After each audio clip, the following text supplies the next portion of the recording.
اور آج جو ہے وہ قاعدہ ہے ما ثبت على خلاف القیاس فغیرہ لا یقاس علیہ. ٹھیک ہے، یہیں سے تو ہے ما ثبت على خلاف القیاس فغیرہ لا یقاس علیہ. لکھیے، قاعدہ لکھ لیجئے، ما ثبت على خلاف القیاس فغیرہ لا یقاس علیہ. لکھ لیا؟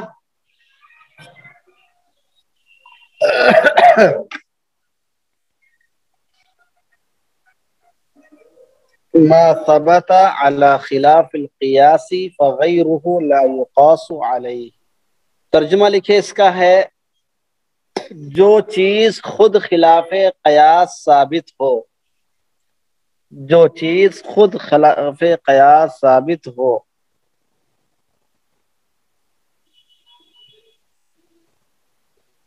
مولانا عبد الکریم صاحب آئے کہ نہیں آئے ہیں آج؟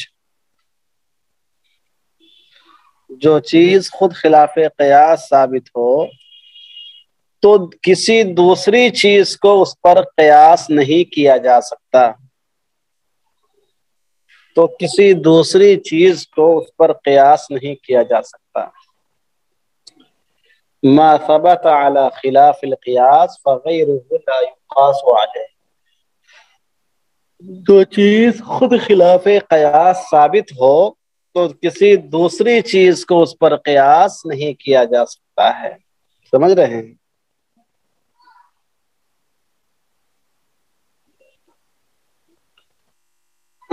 جی، قاعدے کی اصل لکھیے، تاصیل لکھیے. تلاش بسیار کے باوجود بھی اس قاعدے کی کوئی اصل کسی کتاب میں نہیں مل سکی. تلاش بسیار کے باوجود بھی کسی کتاب میں اس کی اصل نہیں مل سکی.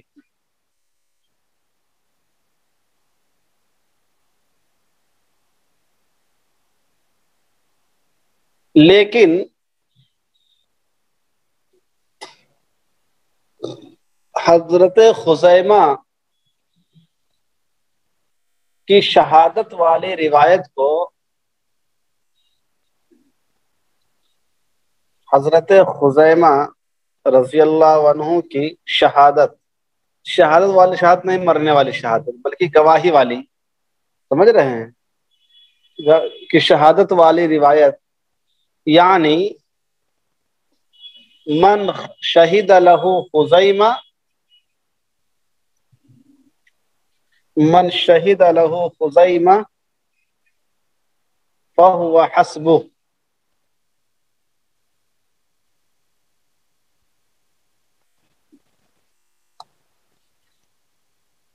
کو اس قاعدے کی اصل قرار دیا جا سکتا ہے، کو اس قاعدے کی اصل قرار دیا جا سکتا ہے.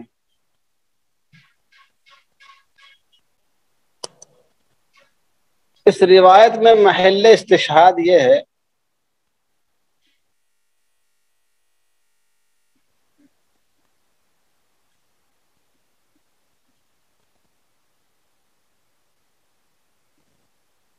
کہ گواہی کے لیے دو لوگوں کا ہونا ضروری ہے، گواہی کے لیے دو لوگوں کا ہونا ضروری ہے. لیکن خلاف قیاس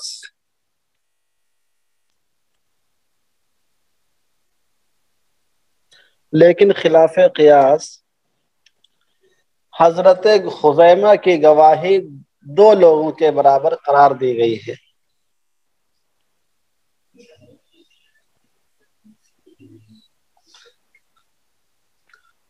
حضرت خزیمہ کی گواہی دو لوگوں کے برابر قرار دی گئی ہے.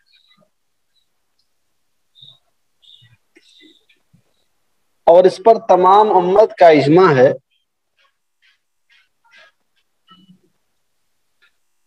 اور اس پر تمام امت کا اجماع ہے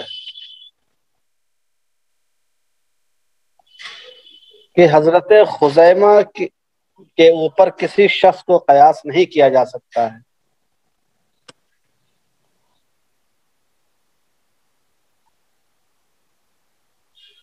حضرت خزیمہ کے اوپر کسی کو قیاس نہیں کیا جا سکتا ہے۔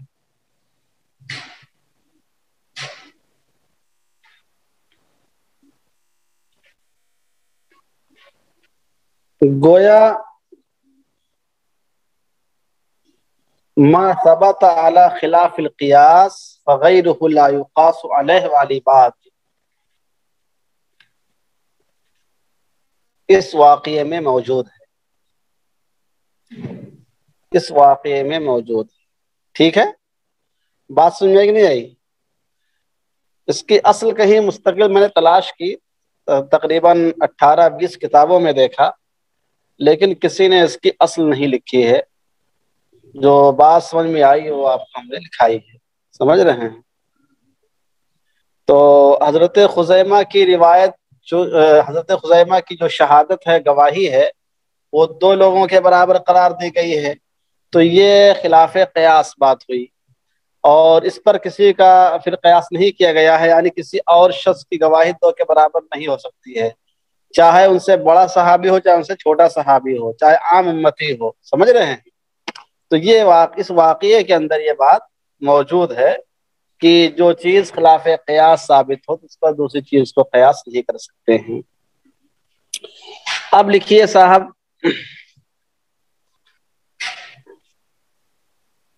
القیاس سے مراد، القیاس سے مراد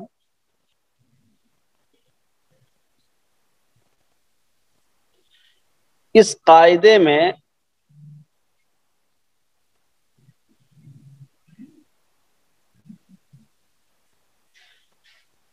شریعت کے عام اصول و قواعد کے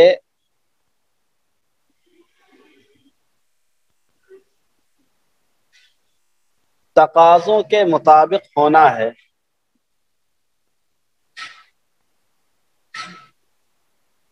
شریعت کے عام اصول و قواعد کے تقاضے کے مطابق ہونا ہے، اور خلاف قیاس سے مراد یہ ہے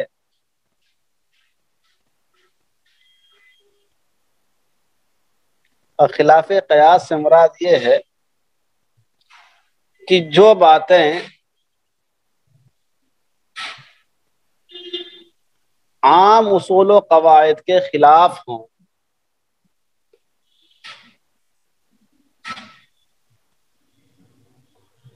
تو ان پر دوسری چیزوں کو قیاس نہیں کریں گے۔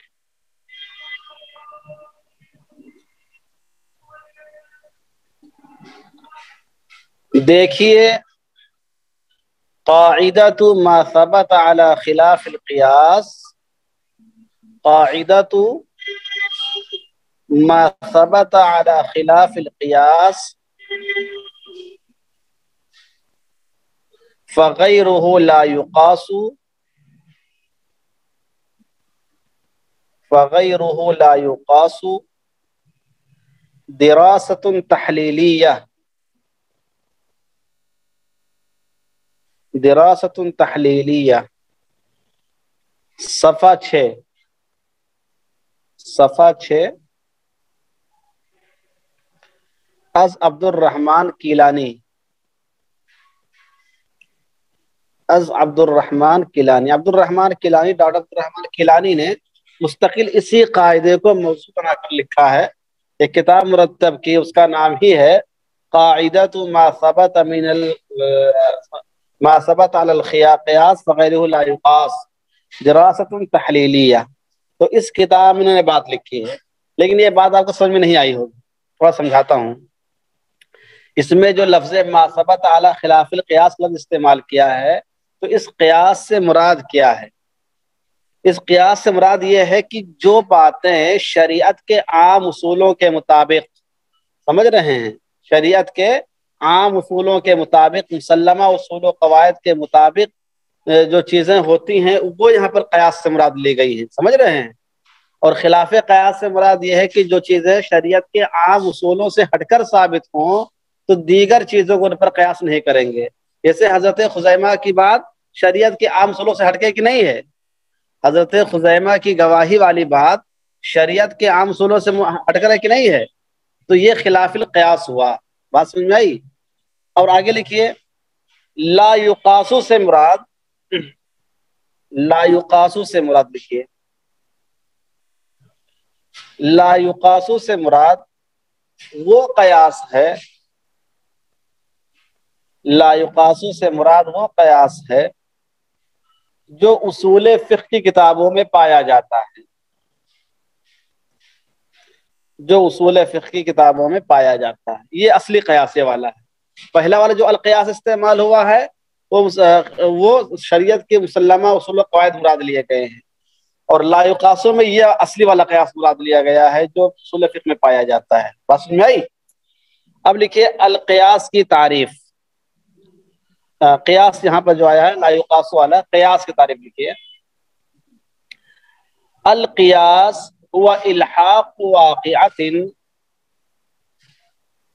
القیاس هو الحاق واقعۃ لا نص على حكمها، القياس هو الحاق واقعة لا نص على حكمها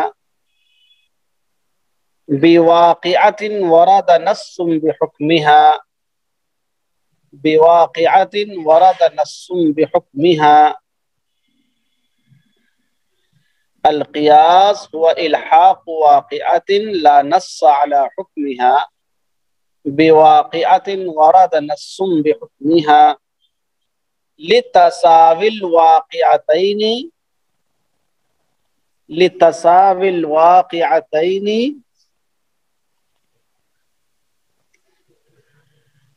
لتساوي الواقعتين في علة هذا الحكم۔ مولانا صداقت صاحب شیروانی پہنے ہوئے تو ویڈیو بند کر دیتے ہیں تاکہ ان کی شیروانی پر نظر نہ لگے۔ جی تو القیاس هو الحاق واقعة لا نص على حكمها بواقعة ورد نص بحكمها لتساوي الواقعتين في علة هذا الحكم، یعنی قیاس کہتے ہیں، یعنی قیاس کہتے ہیں کسی ایسے واقعے کو، قیاس کہتے ہیں کسی ایسے واقعے کو جس کے بارے میں نص وارد نہ ہو، جس کے بارے میں نص وارد نہ ہو،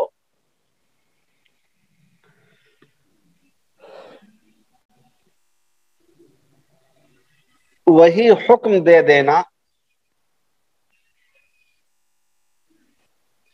وہی حکم دے دینا جو کسی ایسے واقعے میں موجود ہو،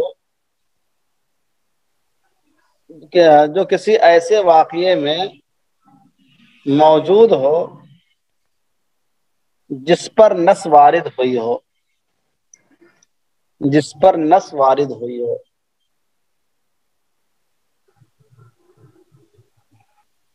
دونوں واقعات کی علت یکساں ہونے کی وجہ سے، دونوں واقعات کی علت یکساں ہونے کی وجہ سے، دونوں واقعات کی علت یکساں ہونے کی وجہ سے، تو قیاس کہتے ہیں ایسا واقعہ یا ایسا مسئلہ جس میں کوئی نص موجود نہ ہو، جس کا حکم موجود نہ ہو، اس کو دوسرے مسئلے میں جس میں نص آیا ہوا ہو، نص موجود ہو، اس کا جو حکم ہے وہی حکم اس میں لگانا، بشرطے کہ دونوں کی علت ایک ہو۔ حوالہ لکھے علم اصول الفقہ، علم اصول الفقہ صفحہ 52، علم اصول الفقہ صفحہ 52۔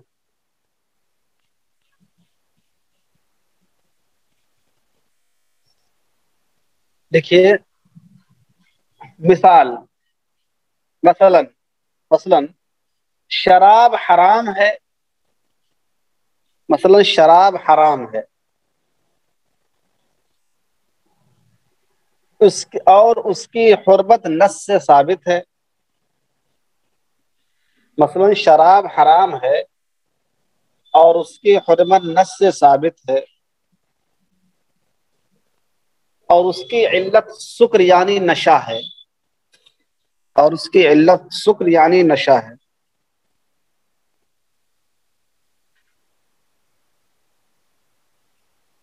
اب جہاں جہاں بھی یہ علت پائی جائے، اب جہاں جہاں بھی یہ علت پائی جائے، وہاں یہی حکم لگا دیا جائے۔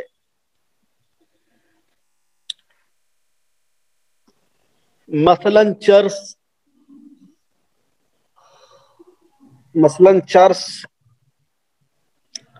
گانجا، مثلاً چرس، گانجا، ہیروین، ہیروین جانتے ہیں؟ بمبئی والی نہیں، سمجھ رہے ہیں؟ اس کا نشہ تو اس سے بھی زیادہ ہوتا ہے، سمجھ رہے ہیں؟ مثلاً ہیروین، بیئر وغیرہ۔ بیئر مانے بھالو بھی ہوتا ہے، یہ وہ بھالو والا بیئر نہیں ہے، یہ وہ بیئر ہے جو آلو سے بنتا ہے، بھالو سے نہیں، سمجھ رہے ہیں؟ تو اس کو کہتے ہیں قیاس۔ دیکھا آپ نے قیاس؟ لکھیے ایک چیز اور لکھا دیتا ہوں میں، اچھی جو ہے، خلاف قیاس اور خلاف عقل کا فرق۔ خلاف قیاس اور خلاف عقل کا فرق، یہ بھی ایک اہم چیز ہے، اس کو لکھ لیجئے۔ لکھیے، بعض مرتبہ کسی چیز کے بارے میں جب یہ حکم لگایا جاتا ہے، بعض مرتبہ کسی چیز کے بارے میں جب یہ حکم لگایا جاتا ہے کہ وہ خلاف قیاس ہے،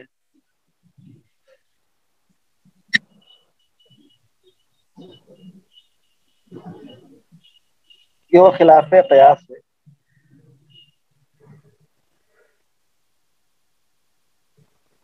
تو ذہن میں اس کے متبادر معنی خلاف عقل ہونے کے پیدا ہوتے ہیں۔ تو ذہن میں اس کے متبادر معنی خلاف عقل ہونے کے آتے ہیں، سمجھ رہے ہیں؟ آپ معاشرے میں لوگوں کے سامنے پوچھیں خلاف قیاس ہے تو لوگ سمجھتے ہیں خلاف عقل ہے، سمجھ رہے ہیں؟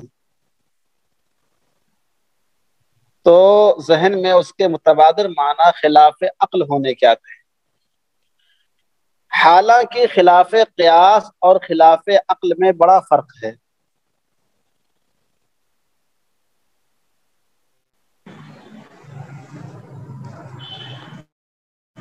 حالانکہ خلاف قیاس اور خلاف عقل میں بڑا فرق ہے۔ خلاف قیاس کہتے ہیں، خلاف قیاس کہتے ہیں دو چیزوں کی علت ایک ہونے کے باوجود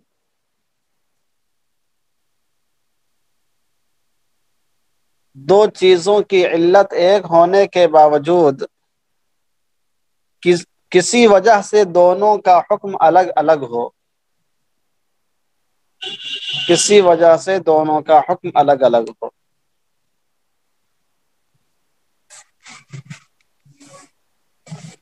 دونوں کا حکم الگ الگ ہو۔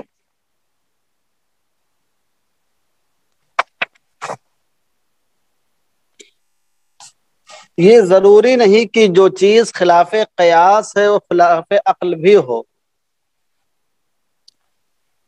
یہ ضروری نہیں ہے کہ جو چیز خلاف قیاس ہو وہ خلاف عقل بھی ہو،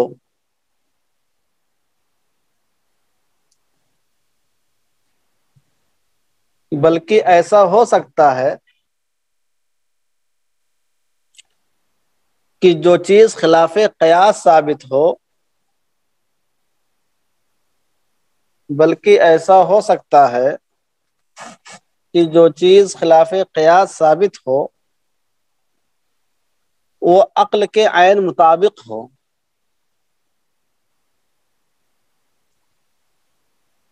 وہ عقل کے عین مطابق ہو،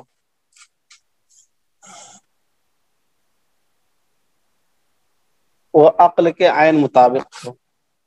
جیسے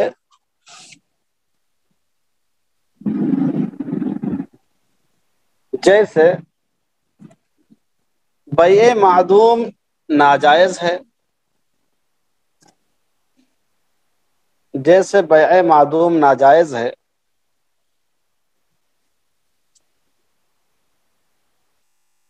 اور اس کی علت مبیع کا عدم موجود ہونا ہے، اور اس کی علت مبیع کا عدم موجود ہونا ہے،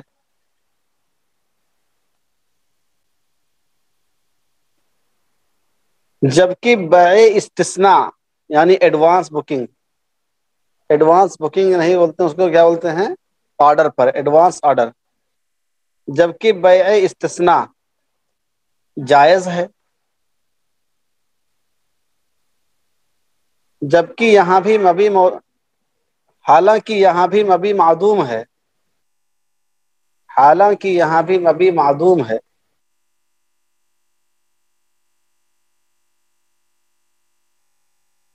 حالانکہ یہاں بھی مبیع معدوم ہے۔ قیاس کا تقاضا تو یہی ہے کہ جب دونوں جگہ مبیع معدوم ہے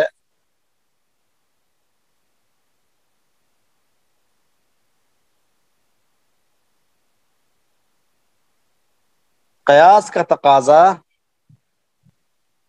تو یہی ہے کہ جب دونوں جگہ مبیع معدوم ہے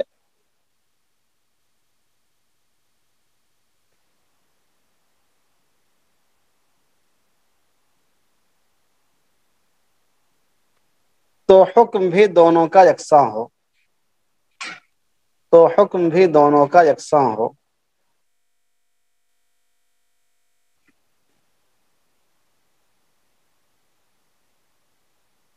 تو حکم بھی دونوں کا یکساں ہو، جبکہ بیع استثناء میں خلاف قیاس جواز کا حکم ہے،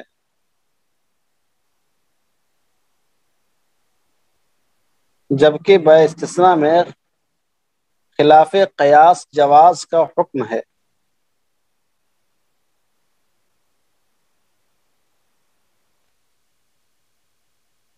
اور اس کا جائز ہونا عقل کے عین مطابق ہے،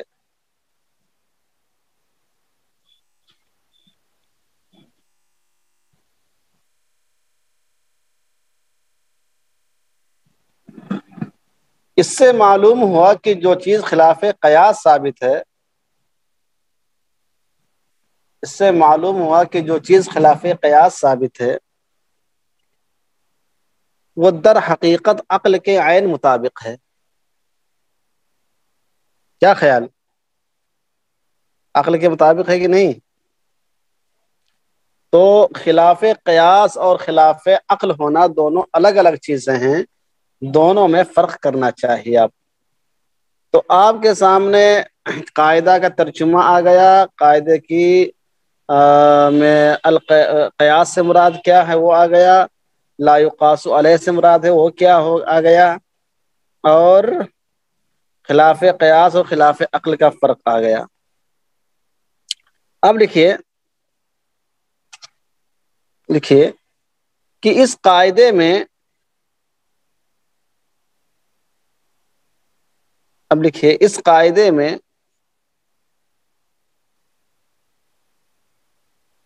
غور کیا جائے تو اندازہ ہوگا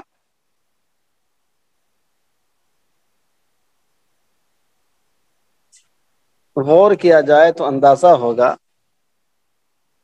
کہ اس قاعدے کے دو جز ہیں، اس قاعدے کے دو جز ہیں۔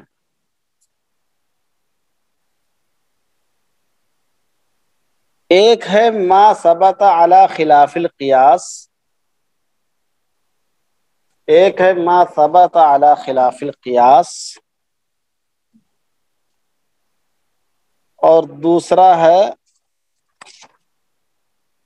فغیرہ لا یقاس علیہ،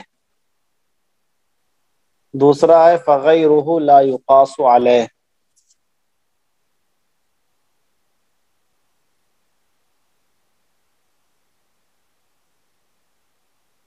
دونوں کو سمجھنے کے لیے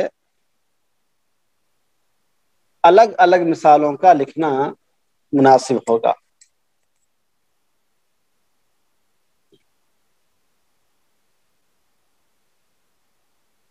ہیڈنگ ڈالیے جز اول ما ثبت علی خلاف القیاس کی مثالیں۔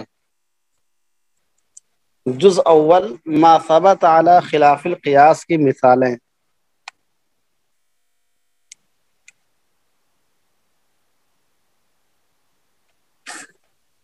لکھیے نمبر 1،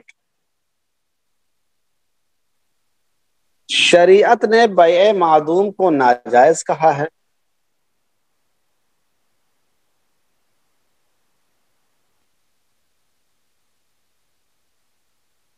شریعت نے بیع معدوم کو ناجائز کہا ہے،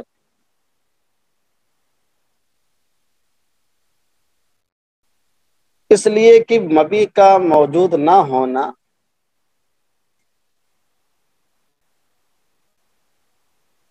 اس لیے کر دیجئے، یہ لکھیے اس میں مبیع کا موجود نہ ہونا، اس میں لکھیے اس میں مبیع کا موجود نہ ہونا علت حرمت ہے۔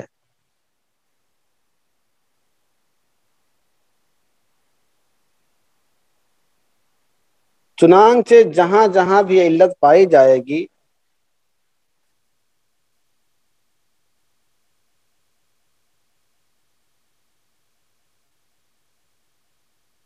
وہاں یہی حکم لگے گا۔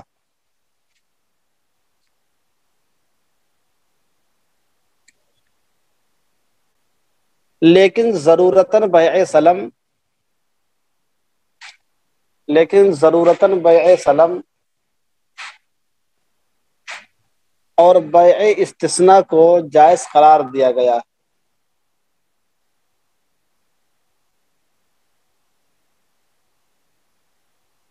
لیکن ضرورتاً بیع سلم اور بیع استثناء کو جائز قرار دیا گیا، حالانکہ اس میں بھی مبیع معدوم ہوتی ہے، لیکن یہ خلاف قیاس ہے۔ تو دیکھا آپ نے ما ثبت علی خلاف القیاس ہوا کہ نہیں ہوا؟ ما ثبت علی خلاف القیاس ہوا۔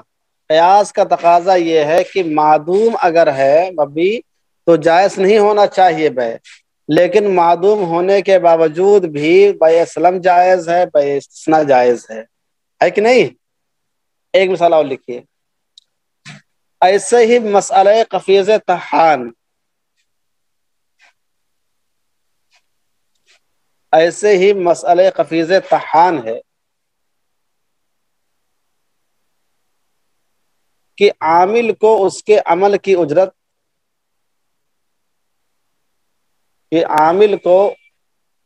اس کے عمل کی اجرت جنس عمل سے نہیں دی جا سکتی ہے۔ عامل کو اس کے عمل کی اجرت جنس عمل سے نہیں دی جا سکتی ہے، جنس والا۔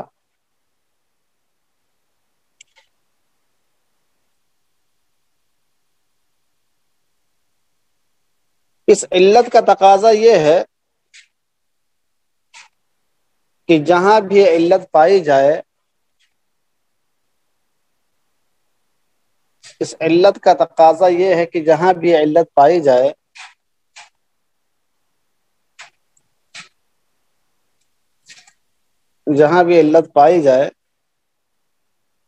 وہاں اجرت درست نہ ہو۔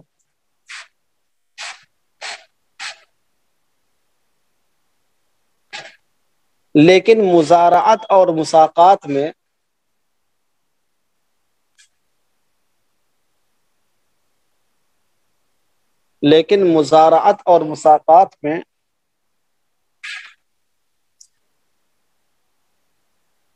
مزارعت زے سے لکھیے گا، لیکن مزارعت اور مساقات میں جو اجرت دی جاتی ہے،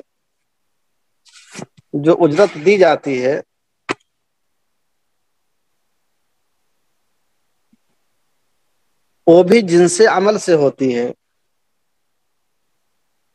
وہ بھی جنس عمل سے ہوتی ہے، لیکن وہ خلاف قیاس ضرورتاً جائز ہے، لیکن وہ خلاف قیاس ضرورتاً جائز ہے۔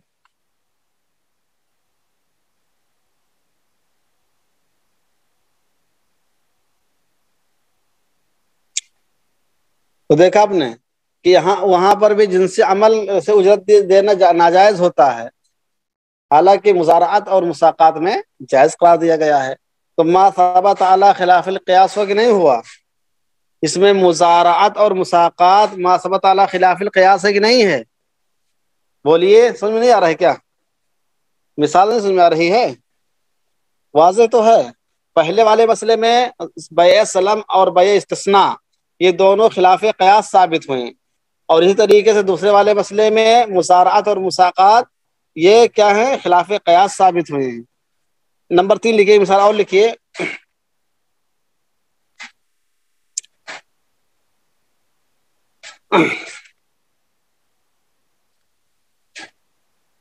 ایسے ہی وصیت کا معاملہ ہے، ایسے ہی وصیت کا معاملہ ہے، اس میں قیاس کا تقاضا ہے، اس میں قیاس کا تقاضا ہے کہ جب آدمی دنیا سے چلا گیا، کہ جب آدمی دنیا سے چلا گیا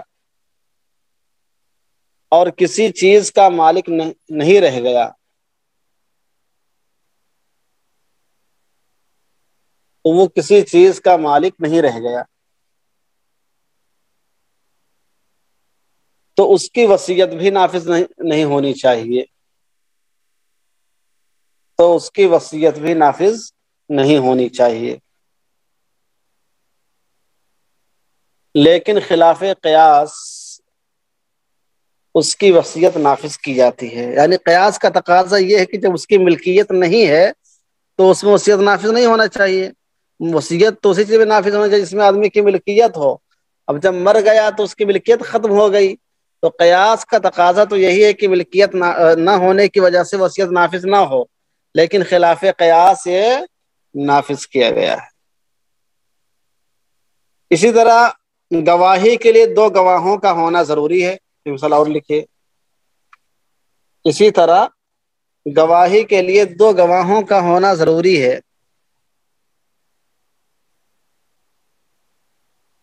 لیکن حضرت خزیمہ کی گواہی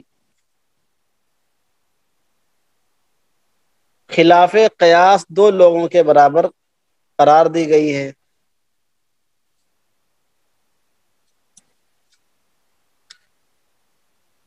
تو آپ نے دیکھا ان مثالوں کے اندر کئی چیزیں آئی ہیں جو خلاف قیاس ثابت ہے۔ خلاف قیاس کا مطلب کیا ہے؟ شریعت کے مسلمہ اصولوں کے خلاف معلوم ہوتی وہ چیزیں، شریعت کے جو عمومی اصول ہیں، جو عمومی قواعد ہیں، ان کے خلاف یہ چیزیں معلوم ہوتی ہیں، تو یہ خلاف قیاس ثابت ہوئی ہیں۔ اب لکھیے جز ثانی فغیرہ لا یقاس علیہ کی مثال۔ جز ثانی فغیرہ لا یقاس علیہ کی مثالیں، فغیرہ لا یقاس علیہ کی مثالیں لکھیے۔ نمبر 1، اب اگر کوئی شخص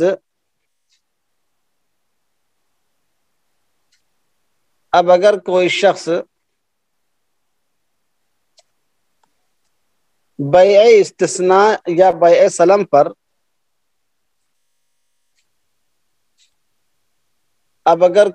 بیع استثناء یا بیع سلم پر قیاس کرتے ہوئے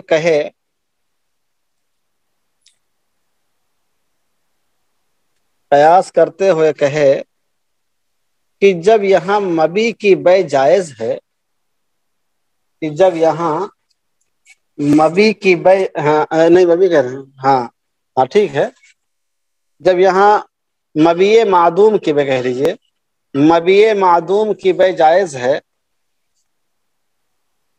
کہ جب یہاں مبیع معدوم کی بے جائز ہے تو درختوں پر پھل آنے سے پہلے بھی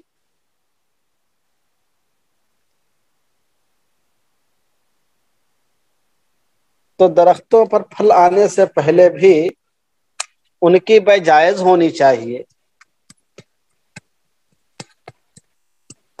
سمجھ رہے ہیں؟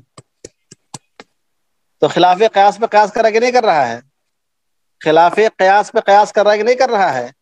وہ کہہ رہا ہے کہ جب بیع استثناء اور بیع سلم پر میں مبیع معدوم کی بے جائز ہے تو درختوں پر پھل آنے سے پہلے ان کی بے جائز ہونی چاہیے.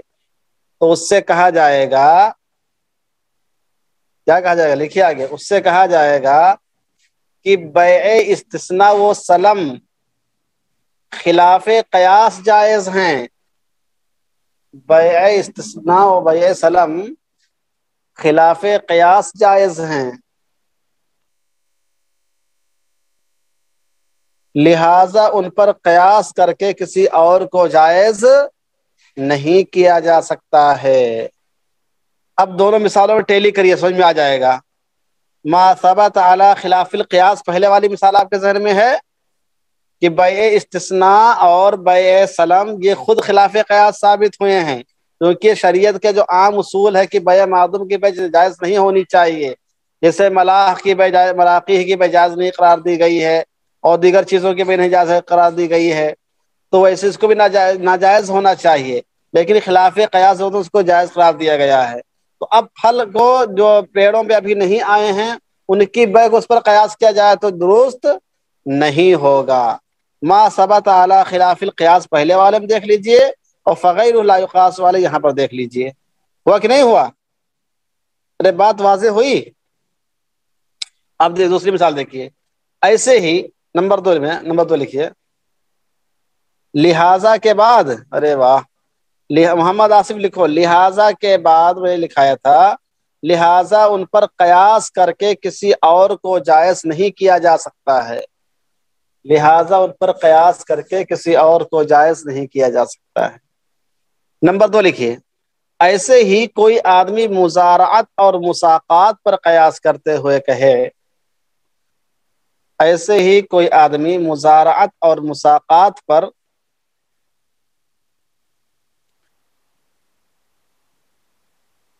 قیاس کرتے ہوئے کہے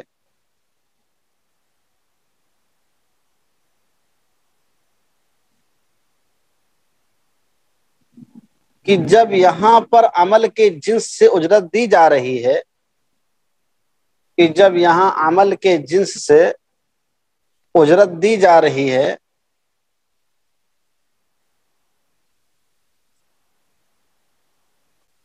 تو روئی دھنائی کی اجرت روئی سے، تو روئی دھنائی ہو جانتے نا، اسی موسم تو دھنائی زیادہ ہوتی ہے، ٹھنڈی کا موسم ہے. تو روئی دھنائی کی اجرت روئی سے اور تیل نچوڑنے کی اجرت تیل سے، تیل نچوڑنے کی اجرت تیل سے دینے میں کیا حرج ہے؟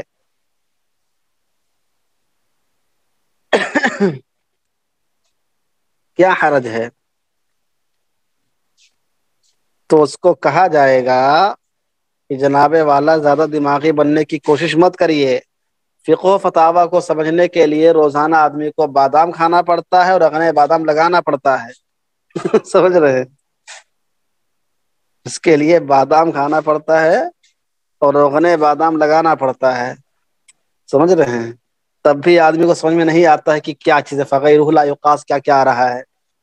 تو اس سے کہا جائے گا کہ مزارعت اور مساقات خود خلاف قیاس جائز ہیں، کہ مزارعت اور مساقات خود خلاف قیاس جائز ہیں، اس لیے ان پر ان مسائل کو قیاس نہیں کیا جائے گا، اس لیے ان پر ان مسائل کو قیاس نہیں کیا جائے گا.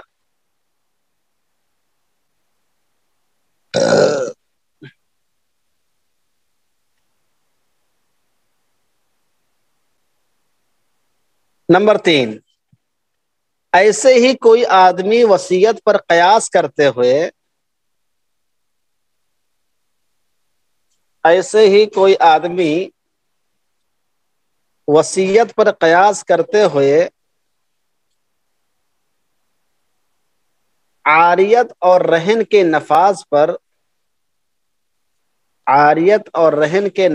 پر جواز کا حکم لگائے،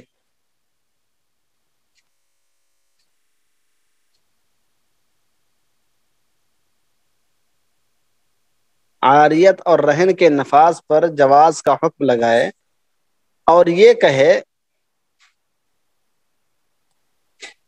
کہ فلاں مرحوم نے کہا تھا کہ میرا کھیت گروی رکھ دینا، اور یہ کہے کہ فلاں مرحوم نے کہا تھا کہ میرا کھیت گروی رکھ دینا،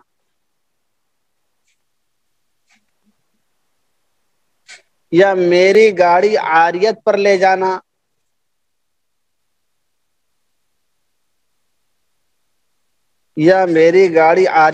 جانا، تو جس طرح اس کی وصیت نافذ کی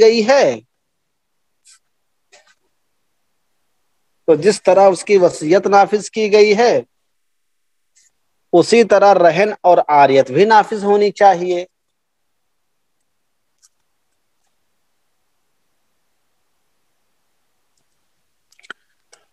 اسی طرح عاریت اور رہن بھی نافذ ہونا چاہیے۔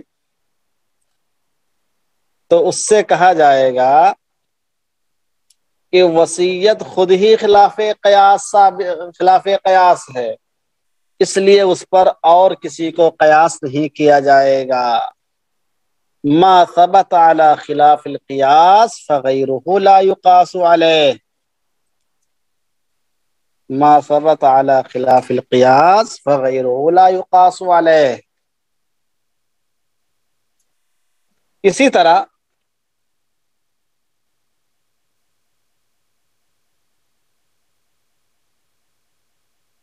کوئی آدمی کہے کہ میں حد درجہ متقی اور پرہیزگار ہوں، بہت ہی بزرگ آدمی ہو، کوئی اعلیٰ حضرت سے بھی زیادہ بزرگ کوئی آدمی کا دنیا میں آ گیا ہو تو سمجھ رہے ہیں۔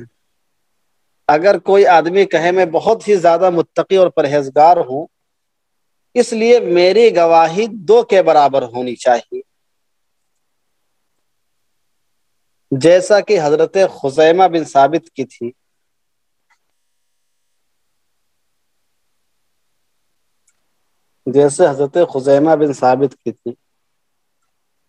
تو اس سے کہا جائے گا کہ حضرت خزیمہ کی گواہی 2 کے برابر ہونا ہی خلاف قیاس ہے، اس لیے اس پر کسی اور کو قیاس نہیں کیا جائے گا۔ الاجتہاد لا ينقض بمثلہ، الاجتہاد لا ينقض بمثلہ،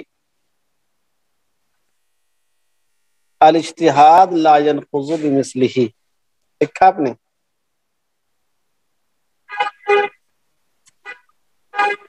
الاجتہاد لا ينقض بمثلہ، ترجمہ لکھیے، اجتہاد اپنے مثل اجتہاد سے نہیں ٹوٹتا ہے، اجتہاد اپنے مثل اجتہاد سے نہیں ٹوٹتا ہے۔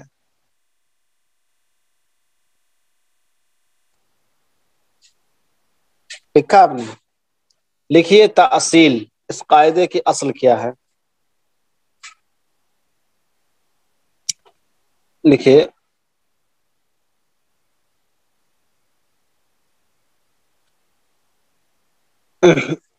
اس اجتہاد کی دلیل نہیں، اس قاعدے کی اصل لکھیے، اس قاعدے کی اصل اجماع صحابہ ہے،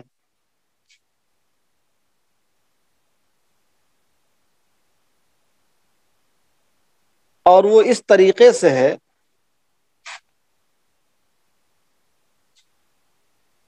کہ حضرت ابو بکر رضی اللہ تعالیٰ عنہ نے حضرت ابو بکر رضی اللہ تعالیٰ عنہ نے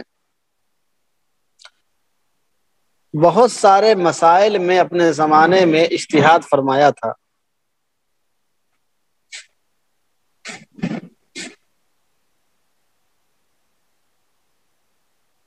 پھر حضرت عمر رضی اللہ تعالیٰ عنہ نے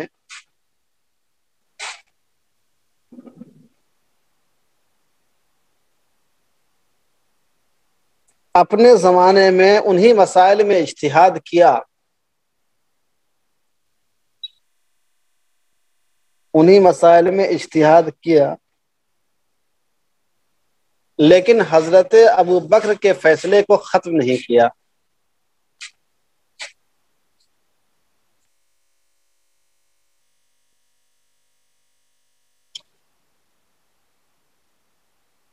اس اصل کی اس قاعدے کی دوسری اصلی دلیل عقلی ہے، اس قاعدے کی دوسری اصل دلیل عقلی ہے، اور وہ یہ ہے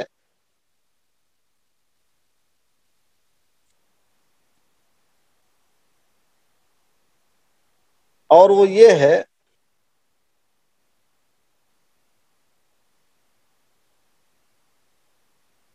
کہ دوسرا والا اجتہاد،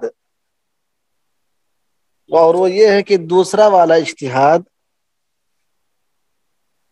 پہلے والے اجتہاد سے قوی نہیں ہوتا ہے،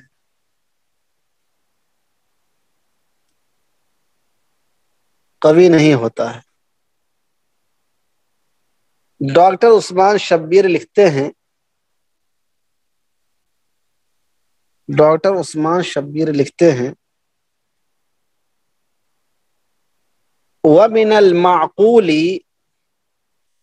وَمِنَ الْمَعْقُولِ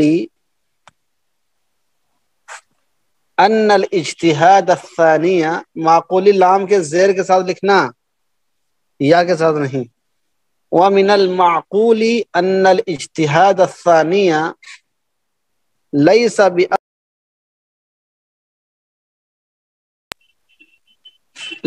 بِأَقْوَى من الاجتهاد الأول، ليس بأقوى من الاجتهاد الأول۔ حوالہ لکھیے القواعد الکلیہ، القواعد الکلیہ صفحہ 368، القواعد الکلیہ صفحہ 368۔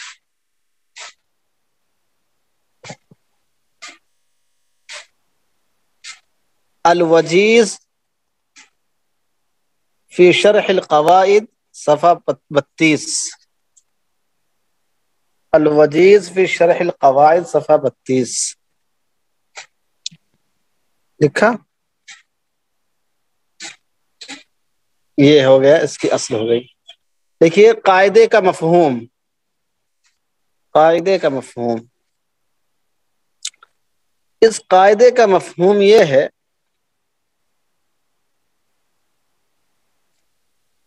کہ کسی مسئلے میں کسی مجتہد نے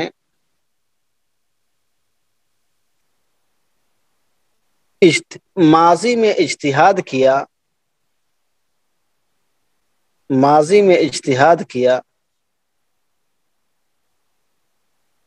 یا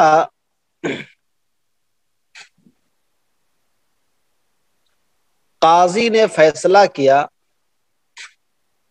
یا قاضی نے فیصلہ کیا،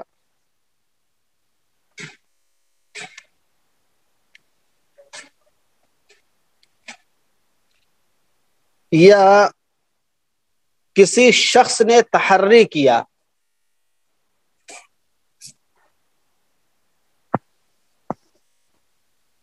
یا کسی شخص نے تحری کیا،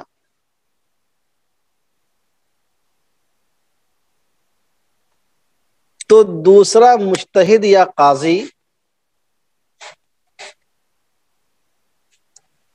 تو دوسرا مجتہد یا قاضی یا وہ خود اپنے اجتہاد اور تحری کو ختم نہیں کر سکتا ہے، ختم نہیں کر سکتا ہے، کیونکہ اجتہاد ظنی ہوتا ہے،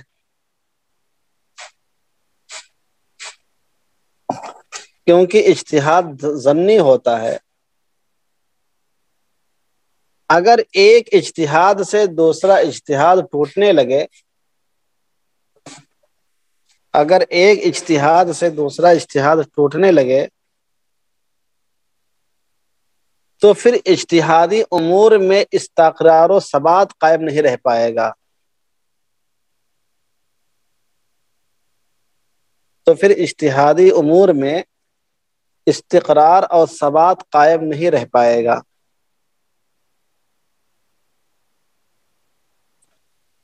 بلکہ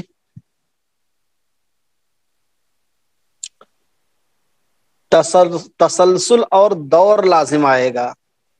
اب یہ منطق پڑھنے والے سمجھیں گے دور کس سے کہتے ہیں، کیا دور لازم آتا ہے. سمجھ رہے ہیں؟ ہم جیسے ندوی لو تو اس کو دور ہی سمجھتے ہیں، دور لازم آتا ہے.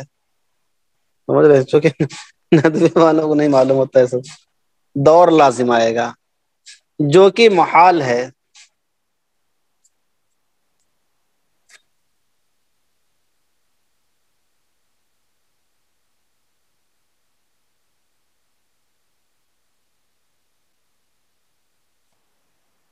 اس لیے اجتہادی امور کو اس لیے اجتہادی امور کو استقرار و تیقن دینے کے لیے اس قاعدے کی سخت ضرورت ہے. اس قاعدے کی سخت ضرورت ہے. دیکھیے القواعد الفقہیہ، دیکھیے القواعد الفقہیہ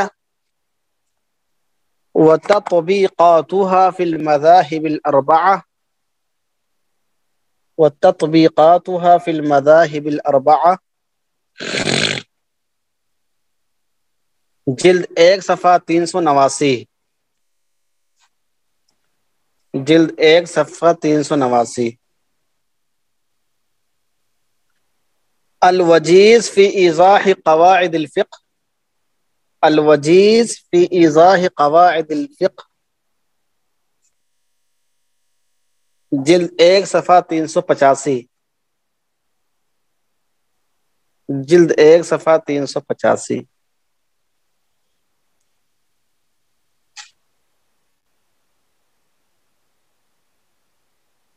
اس قاعدے پر عمل کی شرطیں لکھیے.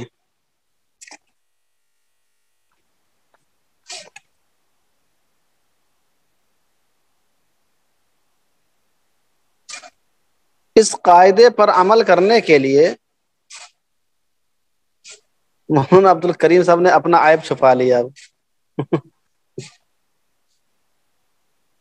ٹھیک ہے. اس قاعدے پر عمل کرنے کے لیے 4 شرطیں ہیں.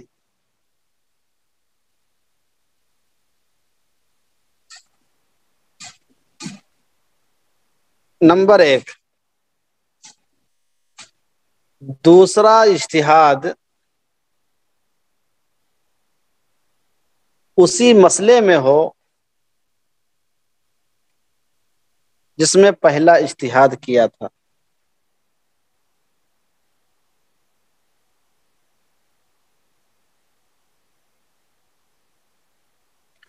نمبر 2،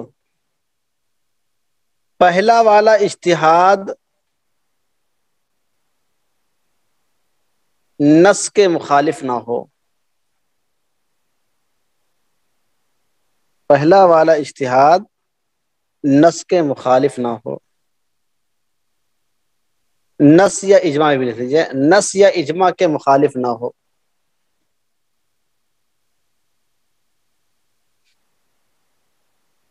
نمبر 3، پہلا والا اجتہاد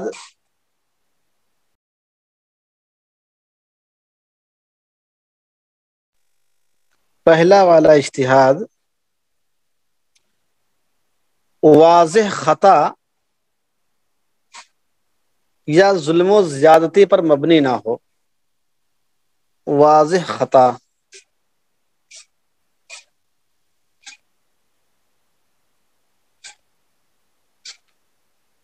نمبر 4، پہلا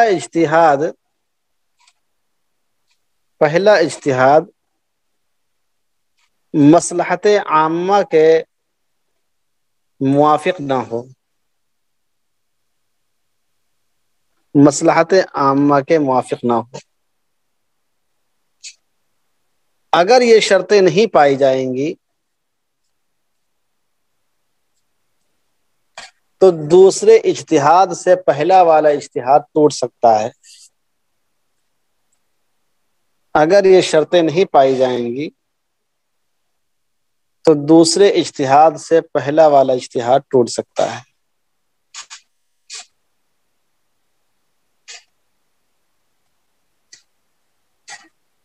دیکھیے القواعد الکلیہ،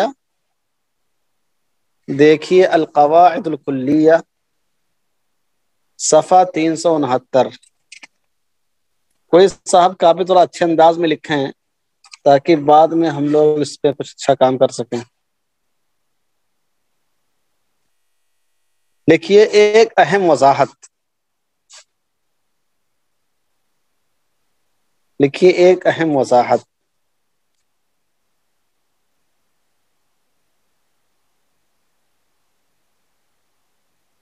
اگر قاضی نے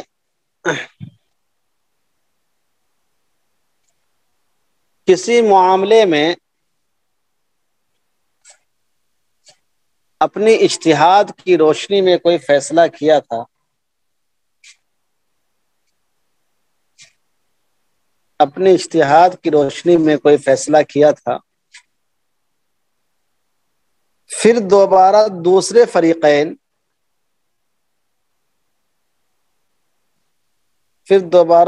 فریقین اسی طرح کا مسئلہ لے کر آتے ہیں،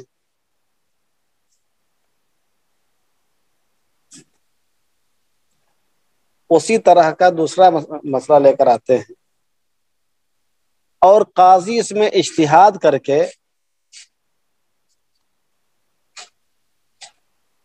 پہلے والے اجتہاد کے خلاف حکم لگاتا ہے،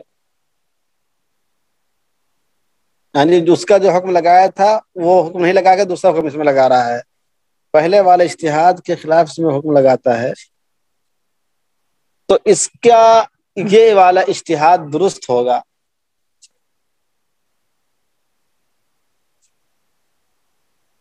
اس لیے کہ دونوں معاملے الگ الگ ہیں، گو کی مسئلہ ایک ہے، سمجھ رہے ہیں؟ اس کو ذہن میں رکھیں، یعنی معاملات الگ الگ ہو جائیں، پہلے والے تو اجتہاد نہیں کر سکتا ہے، اس سے پہلے والے مسئلے میں جو اس نے فیصلہ کر دیا تو کر دیا ہے، لیکن اگر کوئی دوسرا مسئلہ پیش آتا ہے اسی طریقے سے اجتہاد کرتا ہے تو یہ والا اجتہاد اس میں نافذ ہو جائے گا، پہلے والے میں نہیں ہوگا۔ الاجتہاد لا ينقض بمثلہ پہلے والے میں نافذ ہوگا، اس میں نافذ نہیں ہوگا۔ حوالہ لکھیے المدخل الفقہی العام، جلد 2 صفحہ 1017، جلد 2 صفحہ 1017۔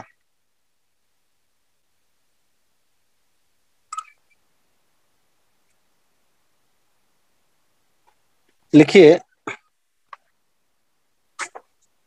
سمجھ میں نہیں آیا؟ میں یہ کہہ رہا ہوں کہ جیسے قاضی کے سامنے کوئی میٹر آیا، کوئی نیا معاملہ آیا، قاضی مجتہد ہے، اس نے اپنے اجتہاد کی روشنی میں ایک رائے قائم کی اور اس کے مطابق ان کے درمیان فیصلہ کر دیا، وہ لوگ چلے گئے، 1 سال کے بعد پھر اسی قسم کا معاملہ کوئی دوسرے فریقین لے کر آئے، اب اس کے مسئلے کا تقاضا تو یہ تھا کہ اس سے پہلے جو فیصلہ کیا تھا وہی فیصلہ یہاں پر بھی نافذ کر دیتا، لیکن اس نے دوبارہ یہاں پر اجتہاد کیا، یہ جو نئے فریقین آئے ہیں، ٹھیک ہے، نیا جو میٹر اس کے سامنے آیا ہے، اس میں اس نے دوبارہ اجتہاد کیا اور اس اجتہاد کی روشنی میں وہ دوسرے نقطۂ نظر پہ پہنچا، ٹھیک ہے، اب یہ اس نئے والے اجتہاد کی روشنی میں اس میٹر میں فیصلہ کرنا چاہتا ہے، اس میٹر میں فیصلہ کرنا چاہتا ہے، تو اس میں اس کا حکم نافذ ہو جائے گا، اس میں اس کا حکم نافذ ہو جائے گا۔ بات سمجھ میں آئی کہ نہیں آئی؟ اس میں اس کا حکم نافذ ہو جائے گا، پرانے والے ہی میں اس کا حکم لیکن نافذ نہیں ہو سکتا ہے، نئے والے میں ہو جائے گا، اس لیے کہ دونوں میٹر الگ الگ ہیں، دونوں معاملات الگ الگ ہیں، یہ ہے اصل۔ تو الاجتہاد لا ينقض بمثلہ. اب ایک صاحب پوچھ رہے ہیں کہ ائمہ اربعہ کے بارے میں کیا خیال ہے، اجتہادات کا کیا حکم ہے. تو ائمہ اربعہ کے جو مجتہدین ہیں، اس میں تین طرح کے مجتہد میں لکھا ہے نا. ایک تو مجتہدین، دوسرے قاضی، تیسرا تحری کرنے والا.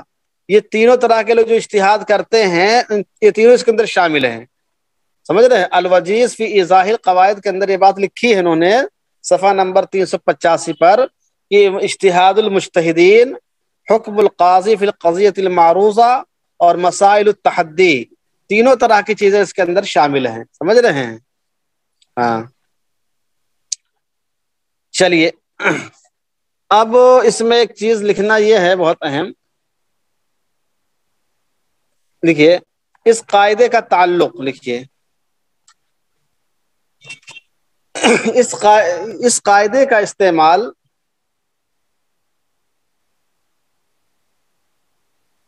قضا کے ابواب، قضا کے ابواب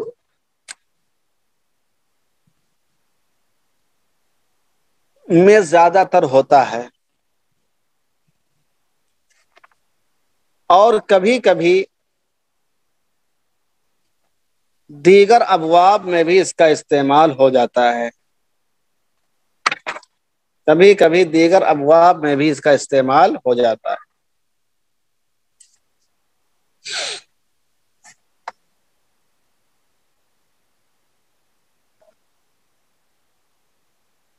لکھیے قاضی کے اجتہاد سے متعلق دو ضروری باتیں.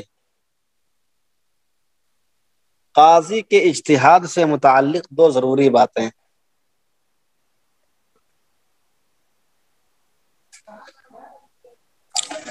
نمبر ایک،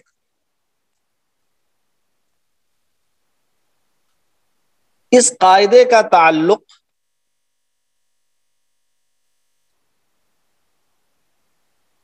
مجتہد قاضی کے ساتھ ہے، مقلد قاضی کے ساتھ نہیں. اس قاعدے کا تعلق مجتہد قاضی کے ساتھ ہے، مقلد قاضی کے ساتھ نہیں.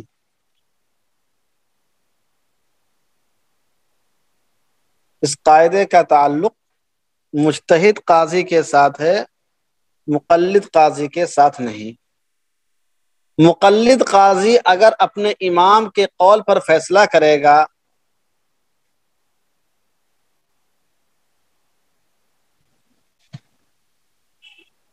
تو ہی نافذ ہوگا.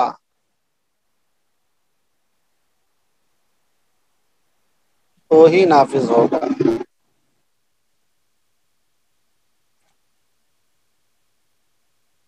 اسی طرح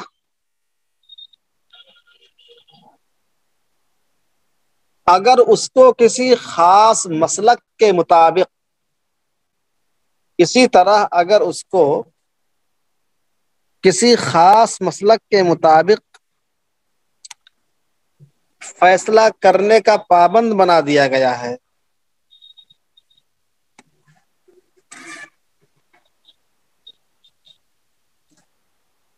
تو اس کے لیے اسی کے مطابق فیصلہ کرنا لازم ہوگا.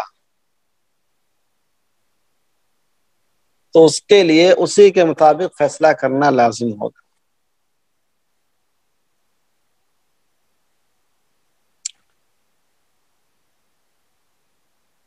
اجتہاد کی روشنی میں فیصلہ نہیں کر سکتا ہے.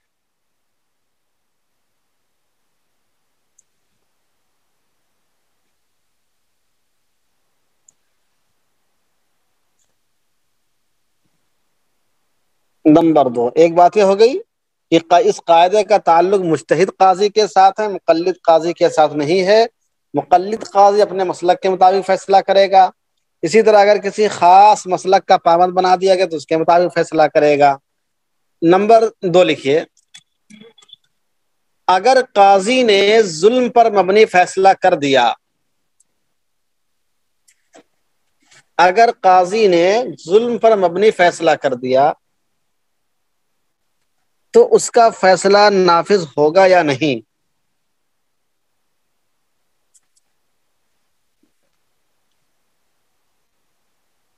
اور اس کا اجتہاد معتبر ہوگا یا نہیں،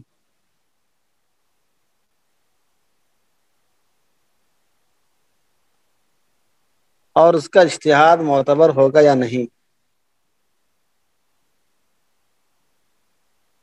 اس کی دو صورتیں ہو سکتی ہیں۔ اگر قاضی نے ظلم پر مبنی فیصلہ کر دیا تو اس کا فیصلہ نافذ ہوگا یا نہیں، اور اس کا اجتہاد معتبر ہوگا یا نہیں، اس کی دو صورتیں ہو سکتی ہیں۔ الف،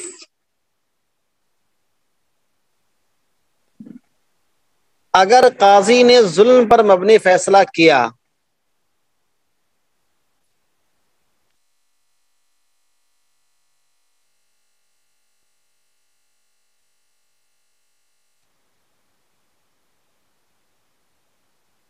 اور یہ فیصلہ غلطی سے کیا،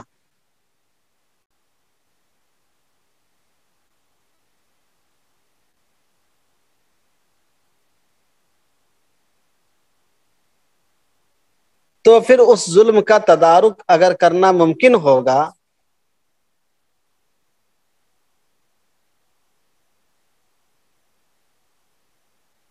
تو پھر اس ظلم کا تدارک کرنا ممکن ہوگا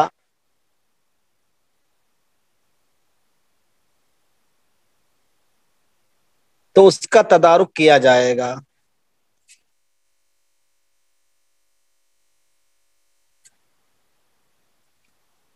مثلا کسی کے مال کا غلط فیصلہ کر دیا،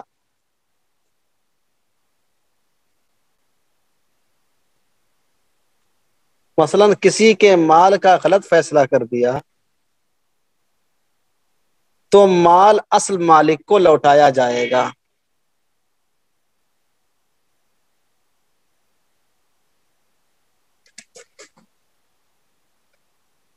عورت کے طلاق کا غلط فیصلہ کر دیا، عورت کے طلاق کا غلط فیصلہ کر دیا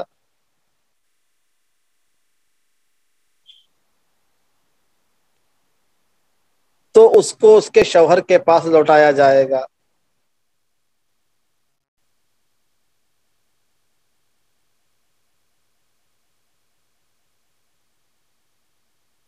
گویا اس میں اس کا اجتہاد ٹوٹ جائے گا، گویا اس میں اس کا اجتہاد اور فیصلہ ٹوٹ جائے گا اور غلطی کو درست کیا جائے گا۔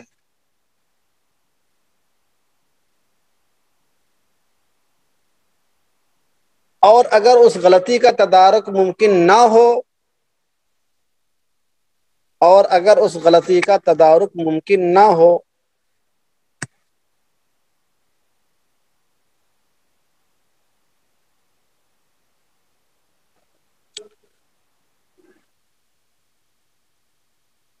تو اگر اس غلطی کا تعلق حقوق العباد سے ہو،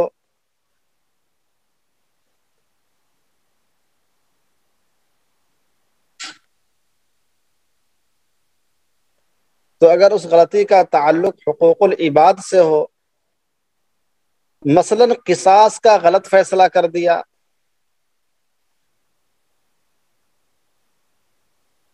مثلا قصاص کا غلط فیصلہ کر دیا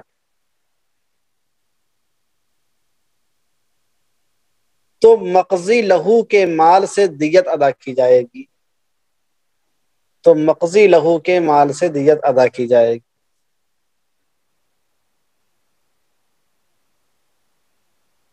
اور اگر اس کا تعلق حقوق اللہ سے ہو، اور اگر اس کا تعلق حقوق اللہ سے ہو،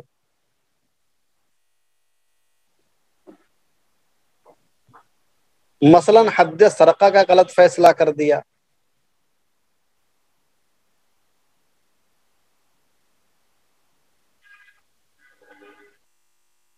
یا حد زنا کا غلط فیصلہ کر دیا،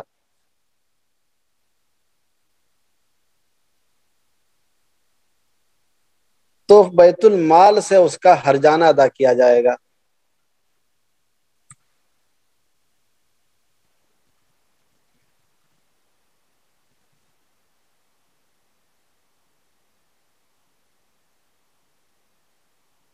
ہرجانہ ادا کیا جائے گا۔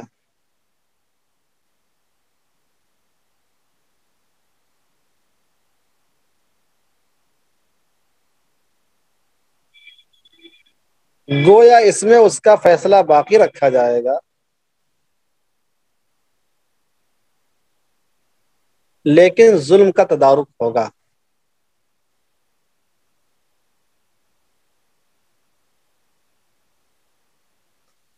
لیکن ظلم کا تدارک ہوگا۔ با لکھیے، الف، یہ الف ہوتا نا، الف میں بات آئی تھی کہ اگر غلطی سے فیصلہ کیا تو کیا ہوگا، تدارک ممکن ہوگا تو کیا کرنا ہوگا، ممکن نہیں ہوگا تو کیا کرنا ہوگا۔ ممکن نہیں ہوگا تو حقوق اللہ میں سے ہوگا یا حقوق العباد میں سے ہوگا، سمجھ رہے ہیں؟ با لکھیے، اگر قاضی نے عمدن اور ظلمن فیصلہ کیا، اگر قاضی نے عمدن غلط فیصلہ کیا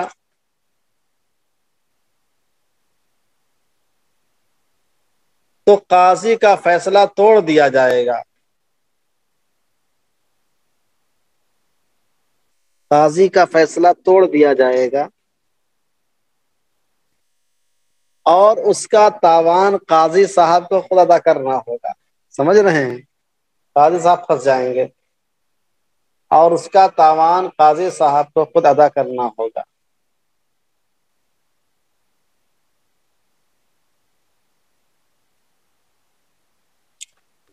تفصیل کے لیے دیکھیے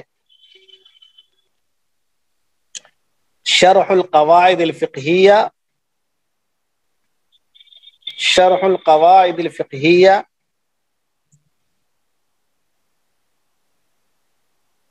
صفحہ 156، صفحہ 156۔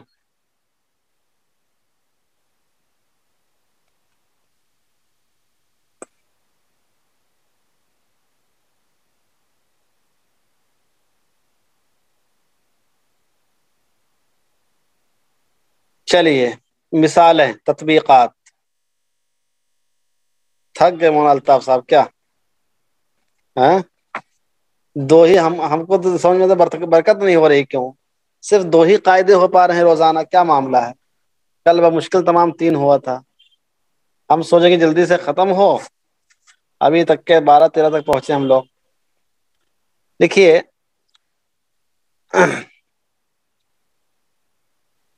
تو تفصیلات کو کہیں تو چھوڑ دیا جائے اگر مناسب سمجھیں تو۔ اچھا، تفصیلات نہ چھوڑا جائے۔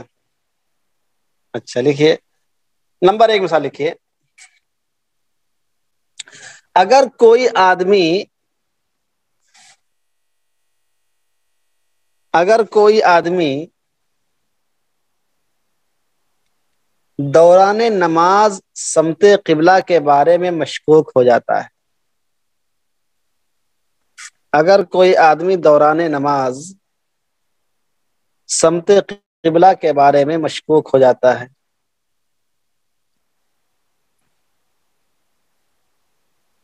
اور تحری کر کے کسی جہت پر 1 رکعت پڑھتا ہے،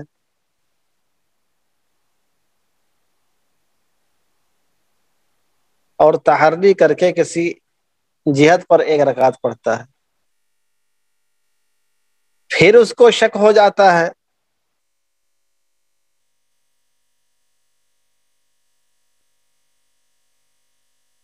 پھر اس کو شک ہو جاتا ہے تو تحری کر کے دوسرے رخ پر 1 رکعت پڑھتا ہے، تو تحری کر کے دوسرے رخ پر 1 رکعت پڑھتا ہے، پھر شک ہو جاتا ہے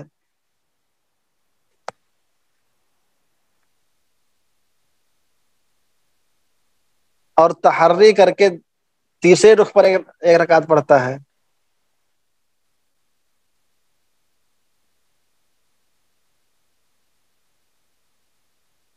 گویا 4 رکعتوں کو 4 سمتوں میں پڑھتا ہے۔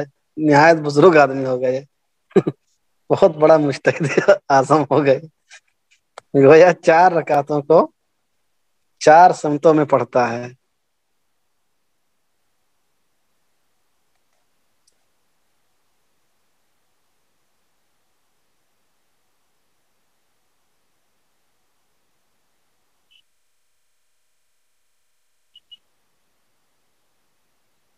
تو کیا اس کو دوبارہ شک پیدا ہونے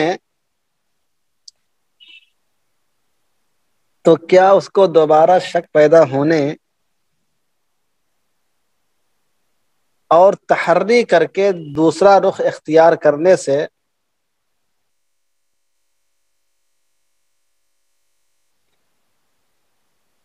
پہلی والی تحری باطل ہو جائے گی؟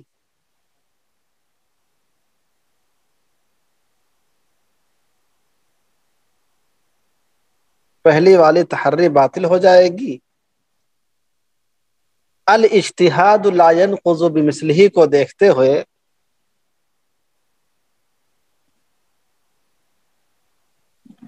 الاجتہاد لا ينقض بمثلہ کو دیکھتے ہوئے اس کی تحری باطل نہیں ہوگی۔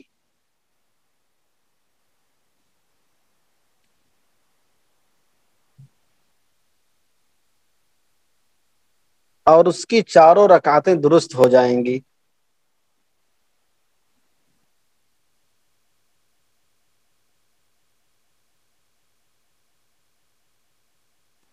اور ہر رکعت میں جو اس نے تحری کی ہے اور ہر رکعت میں جو اس نے تحری کی ہے وہ اس وقت کا تقاضا تھا جو اس نے پورا کیا۔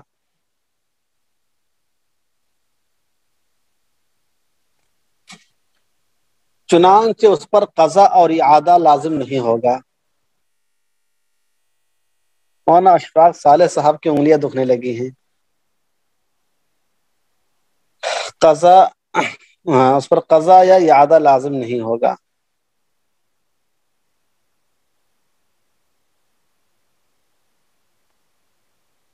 انگلیاں فگار اپنی، خام خونچکاں اپنا۔ سمجھ رہے ہیں؟ لکھیے نمبر 2،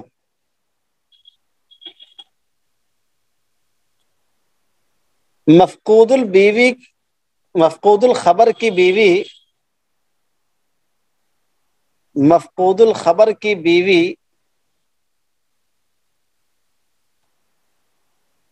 کا نکاح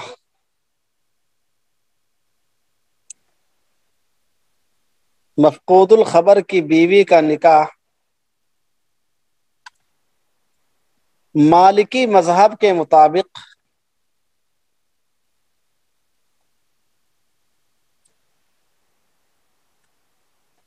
مالکی مذہب کے مطابق 4 سال کے بعد قاضی نے فسخ کر دیا۔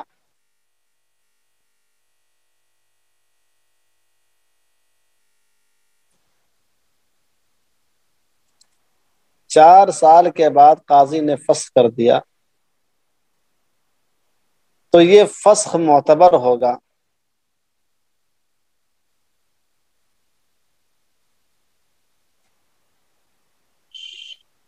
اگرچہ حنفیہ کے اجتہاد کے خلاف اس کا اجتہاد ہے۔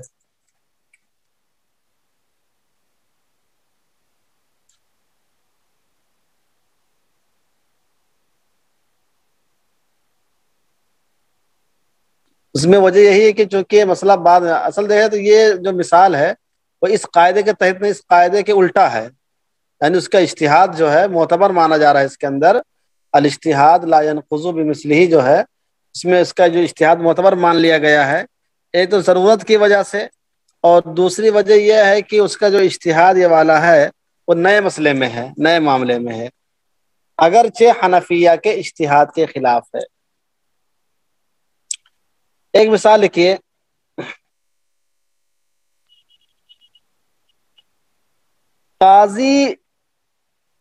قاضی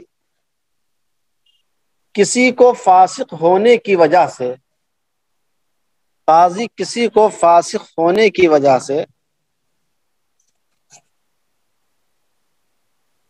اس کی شہادت رد کر دے،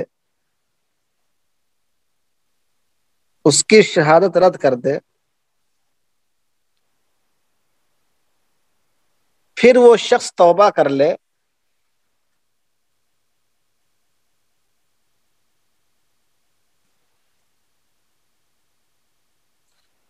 پھر وہ شخص توبہ کر لے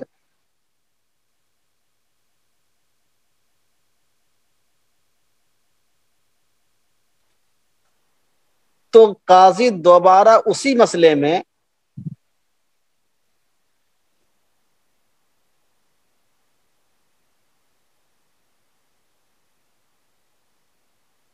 اس کی گواہی کا اعتبار نہیں کرے گا۔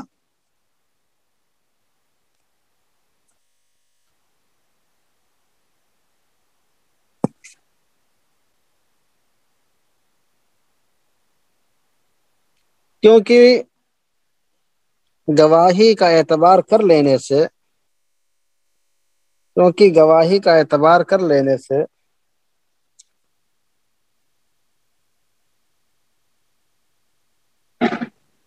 پہلا اجتہاد اس کا ٹوٹ جائے گا۔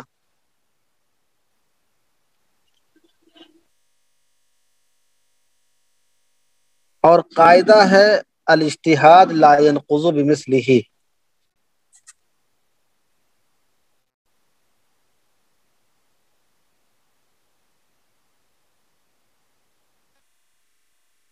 ایک مثال اور لکھ لیجیے،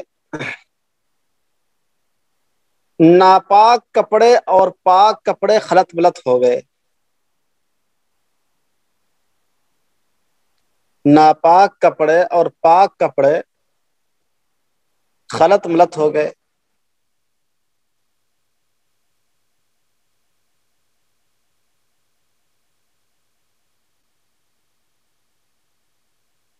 آدمی نے تحری کر کے کسی ایک کپڑے میں نماز ادا کر لی،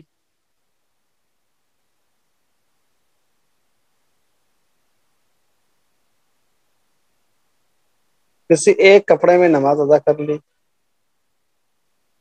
پھر بعد میں اس کو خیال پیدا ہوتا ہے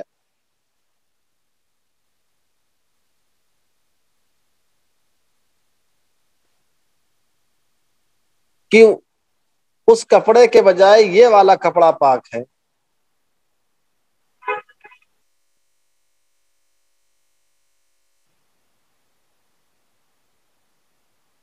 اور اب اس میں نماز پڑھ لیتا ہوں،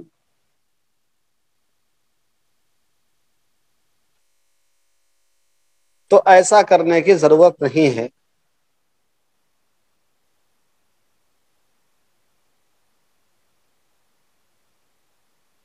کیونکہ ایسا کرنے سے پہلا والا اجتہاد یا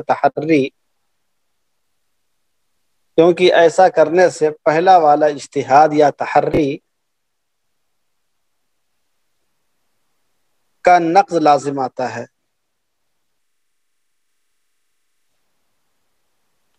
اور قاعدہ ہے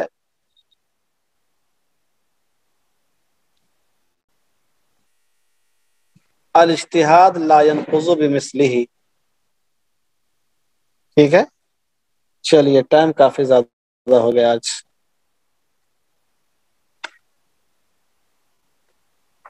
کل کا جو قاعدہ ہے وہ بہت زبردست ہے، کل کے قاعدے میں ضرور شرکت کریں آپ لوگ۔